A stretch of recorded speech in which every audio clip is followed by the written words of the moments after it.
Hello everyone, today we are looking at F-Zero GX and the Nintendo GameCube. F-Zero has an amazing aesthetic, and I've kind of sampled the previous F-Zero games and they're fine or whatever for, racers or whatever, but F-Zero GX feels like, bar none, the fastest racing game I have ever played.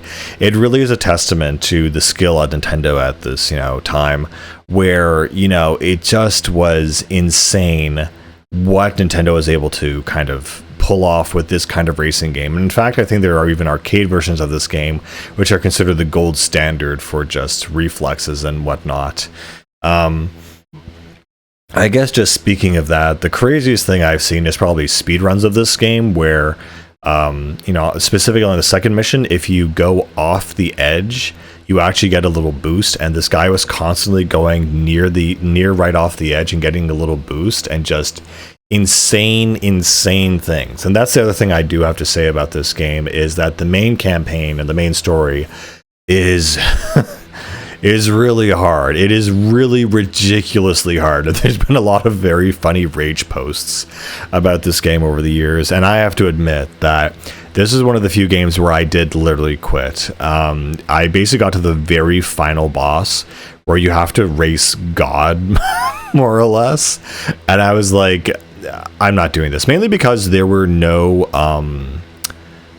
railings on the course itself, which I was not used to. Everything else had railings or some kind of weird, they had a weird gimmick, but they always at least were reasonable, I would say. And unfortunately for this, final segment, it was kind of like the Rainbow Road version for F-Zero, and I just thought, this is like, I was dying within 5 seconds of like at least a 3-minute race. I just had no idea how I was going to do any of this. So anyway, the world of F-Zero is in the far future.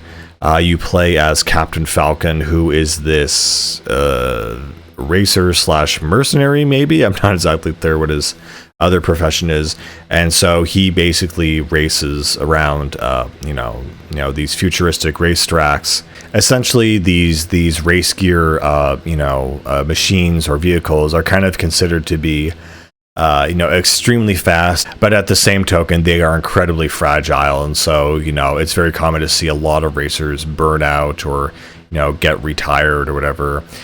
This game also has probably the worst game over screen imaginable, because it just yells at you like, retired, and it sounds like it's yelling at you retard. And yeah. The other thing about F-Zero that's also very quirky, I guess this was the early era of like fully CG stuff or whatever, but the cutscenes in these games are just honestly bizarre. I can't tell if like some weird mocap was used, but it is incredibly jarring and off-putting, the kind of animations that there are in the main story. They are just immediately immensely weird, and everyone's proportions are kind of strange, but the way everyone moves in this game is just really, really weird, really bizarre. Yeah. Another thing is that there are a lot of a lot of different racers you can choose from in multiplayer, so it's not just Captain Falcon. There are at least, like, I don't know, around 20 to 30 different racers to go with. And so what's interesting is every time you choose a racer, you can move to the left and right how much you want to emphasize on acceleration versus max speed. And of course, Falcon is the most balanced, with other characters having different stats, but honestly, I was never able to keep track of anything significant. There's a whole series of alien futuristic races and other things to choose from this game, but a lot of them I just there's nothing that really stood out to me as like, oh, this is probably the best build for this kind of thing. So the basic race structure of F-Zero is, you race around the track, you have certain patches which will slow you down, you have certain patches that will boost you, and certain patches that will essentially give you boost power. And so boost power is an interesting concept. So once you do one lap of these of these racetracks. And by the way, these tracks are very, very short. Some of them, like, take less than a minute to complete. But it's really based around how fast you can go around the tracks. And so basically your boost power is tied essentially to your health. So if someone hits you, bumps into you, you will lose your boost power and your health bar essentially. And so they are the same thing. So if you use up all your boost power and you're driving along, that means if you collide into one thing, you will die. And the only way to fix that is by going over one of those purple strips and then thus healing you. So there is a huge risk reward factor there, essentially, where, hey, you can go into this mode, which will make you faster, but it also might very quickly kill you. There's another mechanic where you can dash to the side into other racers and basically steal their boost power. And so the main antagonist of this game is Black Bull and Blood Falcon. And so Blood Falcon is this alter ego Captain Falcon, and Black Bull is this I've really forgot what his motivations are. He's just like a general terrorist, I guess. And he just wants to make bad stuff happen. The story in F-Zero makes no sense, and it really does not matter at all. It's just about an aesthetic and a vibe, really.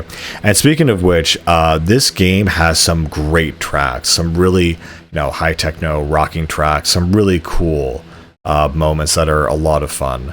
I think the one level that people really are most notorious for in this game that they really, really despise and hate is there's this one level where I believe you're racing against Blood Falcon or something like that, and basically you strapped a bomb to your vehicle, and it's incredibly frustrating where if you go below a certain speed limit, like the movie Speed, your car will explode and your vehicle will basically be destroyed.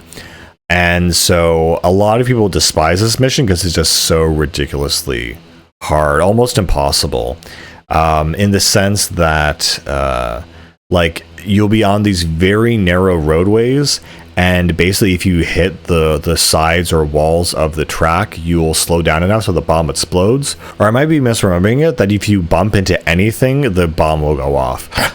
Either way, it is an incredibly unfair, difficult, and insanely hard level, and I understand why people really hate that.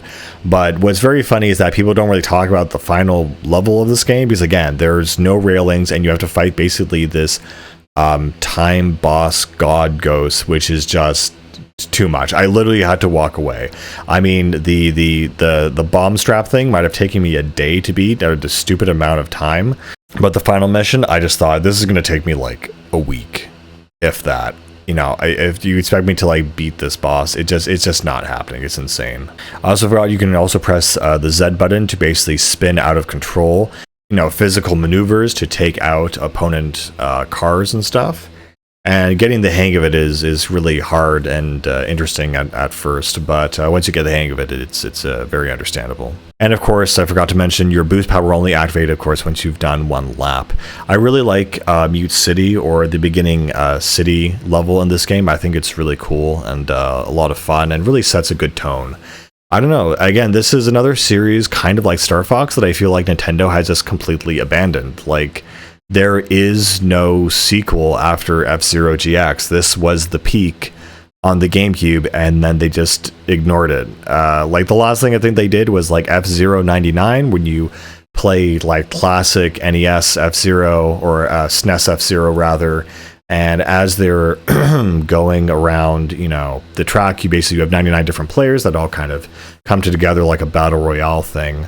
And that was a free thing on the Nintendo Switch, but again, besides that, F-Zero is just kind of in the dust. There's no idea of Sub-Zero, there's no whispers of Sub-Zero, there's no talks about F-Zero coming back.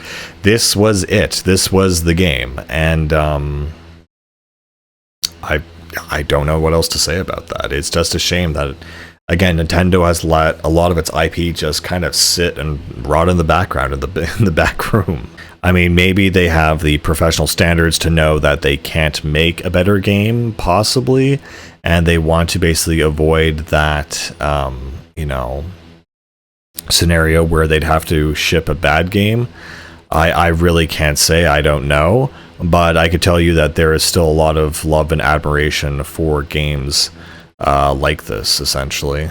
That being said, the campaign itself is also very, very short. There's only maybe like 10 missions, but again, like I said, some of them are relatively easy and some of them are insanely, stupidly hard, and that just, you know, makes incredibly frustrating experience for the player. Again, though, I would love to see this series return, but it feels so weird that Nintendo had all these different creative sparks in this era, and you know, the cost to make games now is just so much, so I guess they just can't make stuff like this anymore, which is a real shame, frankly. But in any case, still, this is a great game, a very fun racing game, and I think honestly a gold standard for the fastest racing game I've ever played, besides maybe Star Wars Pod Racer, which is another great classic that I absolutely love. But anyway, I think there's not much else to say about this game, and yeah, I'll see you guys later. Bye.